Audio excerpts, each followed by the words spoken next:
Our internets are rebelling. Come on, the internet loves you. No. No, he's going to go. Morning. Tentacle girl. Knock, knock. Who's there? The Kickstarter! So the Kickstarter's got like a week and a bit left. Yes. We are planning to do a big final live stream for the end of it, but we're also going to keep you updated. Yes. We're going to announce some stuff. We're going to have lots coming, and yeah, please consider supporting. Just to be like honest with you guys for a moment, like, you know, we don't want to prattle on about the Kickstarter because we always want to make stuff. We want to spend our time making stuff, not... But we stare in angst at a graph that doesn't go up and we're like, come on, please, please, we will give you treats. Where haven't I posted news about the Kickstarter? Yes, indeed. It is really hard. It's... No, but I mean, the thing is, I don't want to oversell the hardness of it. But we do suck at promotion. We're trying to get better. We do. We are learning every day. We are doing our best. We've got to get a winner. We've got to get better at selling to our cohorts and going through all that stuff and whatnot. And yeah, learning. But anyway... As filthy self-publishers. Yellowface by R.F. Kuang. It was recommended by one of our previous people we interviewed, but we've also just been seeing it advertised because it has been getting the treatment. Indeed. But overall, what did you think? At first it was, oh my gosh, the narrator really, it's also not my usual go-to read. It's not really quite out of the comfort zone, but it is not sci-fi, it's, So honestly, in the beginning I was I'm not sure I'm gonna like this, and then I kept reading. I fucking loved it. I devoured the whole thing. At a certain point you just get on the edge of your seat and you don't get off it. No, look, you're gonna pick up the book and depending on the kind of person you are, you may want to strangle the main character. Oh god, yes, that was my thing. Within like a chapter, but that journey you go on is such a page turner. It is. The writing, regardless of like the larger themes and everything, the writing is so tight. I mean, the larger themes really help, but the sentence to sentence, page to page flow of the book is just. No, R.F. Kuang does a really good job with it. It's so tightly written. It's also just thought processes. Holy. So let's define genre. It is set modern day. It's a bit of a mystery and it's a bit of a thriller almost. A bit of a thriller, but the real drive and the thing that really gets you into it, or at least I think gets a lot of people into it, is the fact it is about the publishing industry and it has. Not a murder, but it has a death right up front. So, like, the book opens up with, like, my famous friend's dead. Yeah, basically. It actually opens, I think it's on the first page. The first sentence is like, I met with her the day she died or something, And then within, like, a chapter, the character's dead. So it's not about, like, how will the character die, but then the story unfolds. And so, as I said, I think the main hook and the main draw for a lot of people is the publishing industry. Yes, because for a lot of people that's kind of unknown territory. They don't know much about it. We have been doing a lot of self-learning about that, so we kind of understand some of it. Having worked in video games for some there's a lot of overlap with other creative industries, especially in the sense of the stuff that makes people really upset. So the character has strong viewpoints. Very much so. That are not necessarily correct. Nope. But also align very well with a large part of the readership. Yes, indeed. Right? And I think that's what's such a genius about the setup for this book.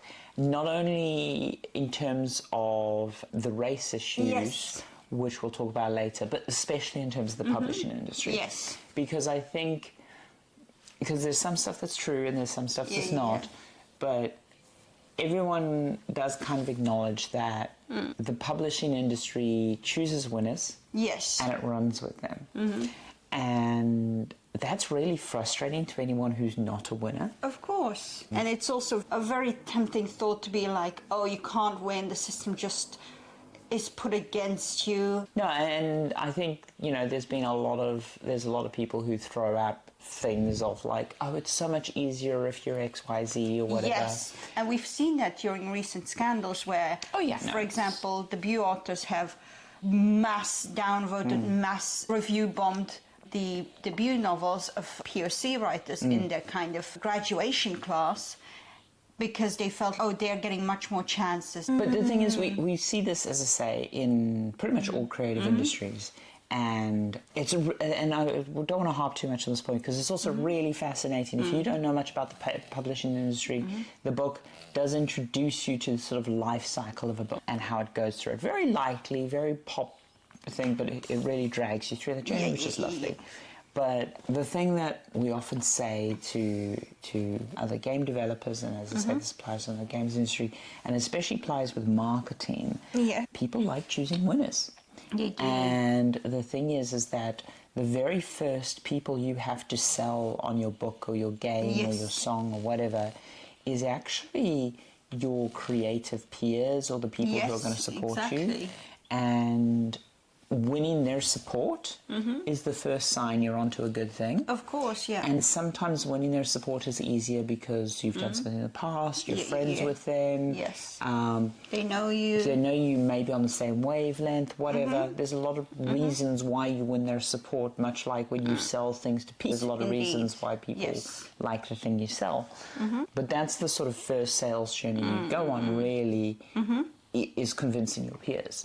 And the more people feel positively about a thing, the more people pile on to a thing, and the more that positive energy basically compounds. And especially working at Sony, I saw this in the marketing department where the people, the stuff that people really wanted to promote, the stuff that people really wanted to like hook in and work with and collaborate with, was the stuff that people thought was going to be successful, not necessarily the stuff they personally like. If you're a marketing person or if you're a journalist, you know, and as I say, this applies in publishing as well, your measure of success is how successful was the thing I worked on or how the thing I backed. And it's much easier to market something with good numbers when you know other people are positive and good about this. Indeed. Because it's scary, right? Because every time you do a creative work, everyone's taking a risk on it.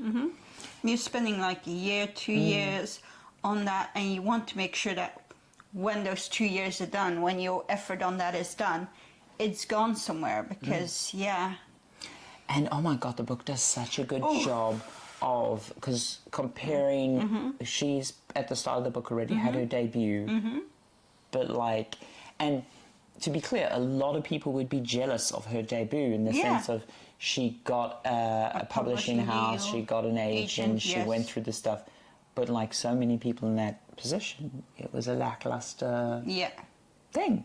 Yeah, that like the little signs, the paperback version was decreased.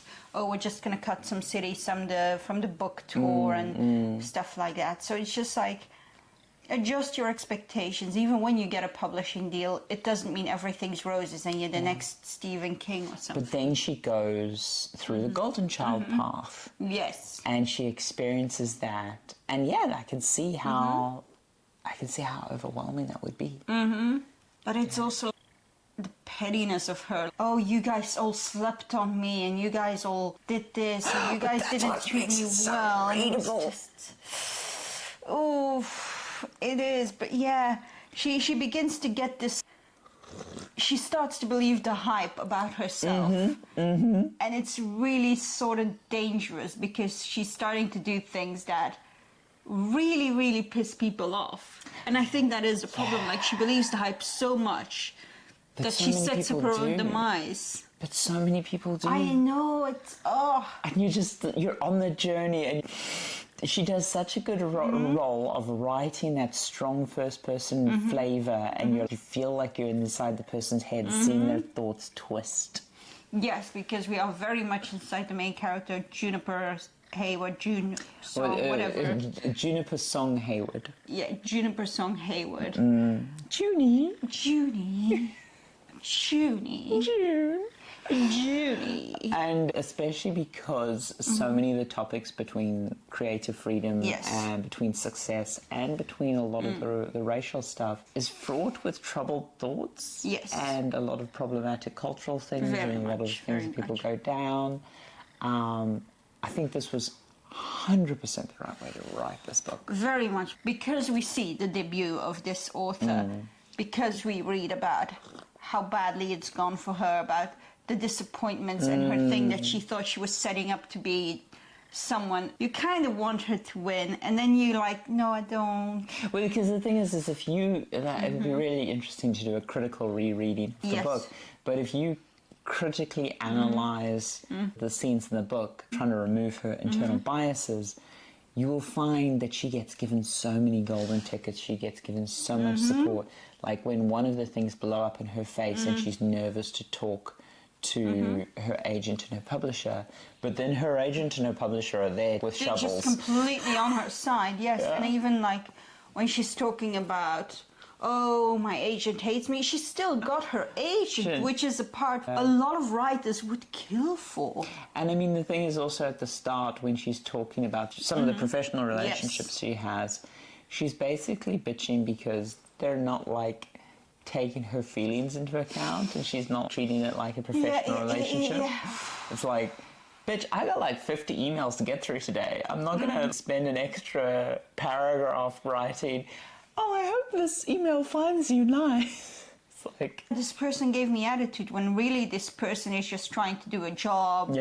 Or she's upset with her former editor because he didn't see the gold in her writing, and it was, there's no empathy for others. But again, the character is so compelling to read because there's just enough in there, and you're inside her head, and you do kind of want her to win, but at the same time, God, are you happy? You want to throw her off the stairs. Oh, so badly. You want her to get on the winning triple block and then throw her off it. Yeah, it's so good. It's a really well-written and well-rounded character. It's just, wow. It's a believable character, right? Indeed. And I think that's actually one of the most interesting things, right? Because the author is female Asian American. As I said, I don't know if she's queer, but the character is also ambiguous in that sense. Because there could have been something between her and Athena.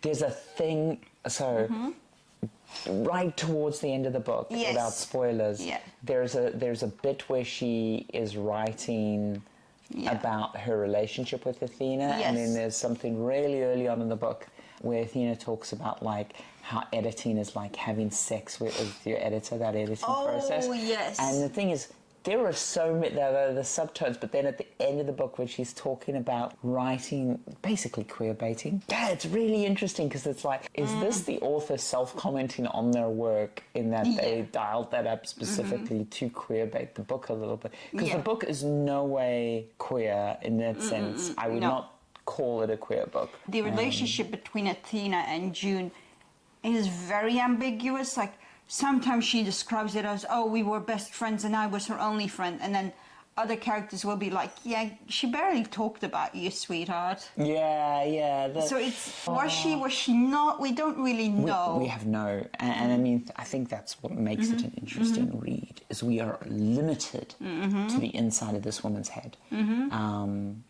And the one that really drives it home for me, again, trying to talk spoiler-free, is the comment about her fitness regime in the final chapter. Ooh, that just hit so hard, but worked out so well. The other thing, the central premise of this book, obviously, is Yellowface, which is a term for appropriating Asian culture or pretending to be Asian. It's a big part of this book as well. It's a big problem in Hollywood. It's a big problem in writing. I'll admit it's not actually a problem in video games, in the sense of the minority groups get stomped on in video games badly, but we haven't seen. I suppose we're seeing it a bit now at the moment, where there's a lot more games sort of set in Asian context by non-Asian people. But it's interesting. I think partly because for a long period, like Nintendo and Sega and PlayStation are all like Japanese companies. Of course, yeah. I think that changed it for games a bit. But yeah, for books and film, it's been an issue for us. Film especially, it's been a big issue. Oh gosh, yes. Would be funny if they filmed this movie and Scarlett Johansson played Athena Liu. I mean, that's kind of, I think they joke about that in the thing. So the key thing is who can tell what stories. Now, Indeed. I'm going to come out and just say it flatly. I think anyone can tell any story, but you do need to acknowledge that sort of theft of culture that can happen. But I do fundamentally think anyone can tell any story, and I don't think many people disagree with that statement, generally speaking. Fundamentally, and I think this is a genius step on the author's part, she is white-facing in the book in the sense of, yes, indeed. as an Asian American author, she is writing from a slightly racist white female perspective. Oh, I can't. Oh my God, she did such a good job on that. No, she did an amazing job on it. Yes. But it's really interesting that that's the sort of central twist, and I think very intentionally. Yeah. But it's done so well. Do you know what the closest weird thing I've got to this is? No. Because obviously there's a whole bunch of things I could talk about with like queer stuff. Yeah. But one of the ones that actually bugged me, and it's such a minor one, we were at Comic-Con like 10 years ago, and someone had done a storybook of South African fairy tales, like a comic storybook. Right. And they weren't. And it really bugged me because some of the stories were just so off. Yeah, it's also like when you're a white person, for example, looking into, I'm just gonna give an example here, Malaysian history. It's like, oh my God, that's so off-the-beaten bad. Oh my God, you're so amazing. That's so cool.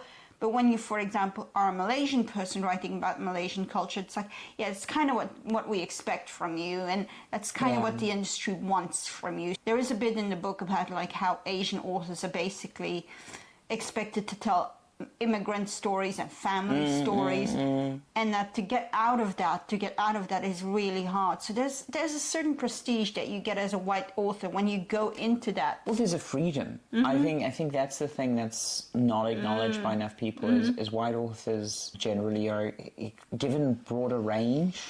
It's such a small thing, but again, like growing up in South Africa, I was always annoyed at how much we were constantly pressured to write African or South African stories or whatever, and I wanted to see more sci-fi. Like Neil Blomkamp came out of South Africa and does District 9. District 9 is a very South African story. Oh God, but that's so honestly, and it's a great story. But honestly, he just does good sci-fi, and it's so frustrating as a sci-fi fan not to see that stuff. But then it's also so queer authors are so often expected to just sort of write queer tales rather than just have happy queer characters in their books existing as a thing. As a queer author, you want to have queer characters in your book, but you don't want their queerness to define them, because that's not how your life goes. I don't go outside and be like, hi, I'm queer. Hi, queer, I'm dad. I mean, that's not how the world works.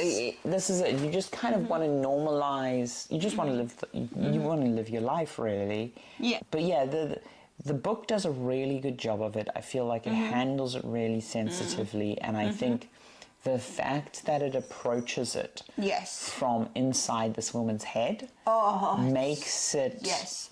You kind of... The problem is, so she's a very unsympathetic character, but because of her failures, you can kind of understand where she's coming from, even though it's not right. And that's the best kind of evil character. I'm saying it again and again. This is the best kind of character. I wouldn't even use the word evil. No.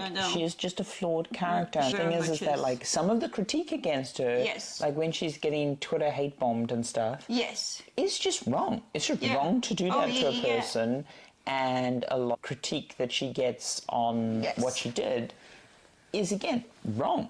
It's not like there's not like most of the stuff she does is wrong, but it's like there's extremes, right? Yes, indeed. And I think that's why the book plays out so well, because I think depending where you are on the political spectrum, you will, to some percentage, agree with this person. And I can see someone quite far right on the spectrum, Yes. reading this as a tale of persecution. That's also mentioned in the book because she gets disliked because She gets her Fox moment. she gets her Fox moment basically where they're, oh no, the right says, oh, she's just being pursued by these SJWs, and the right starts buying her book and she's like, I can't even be mad.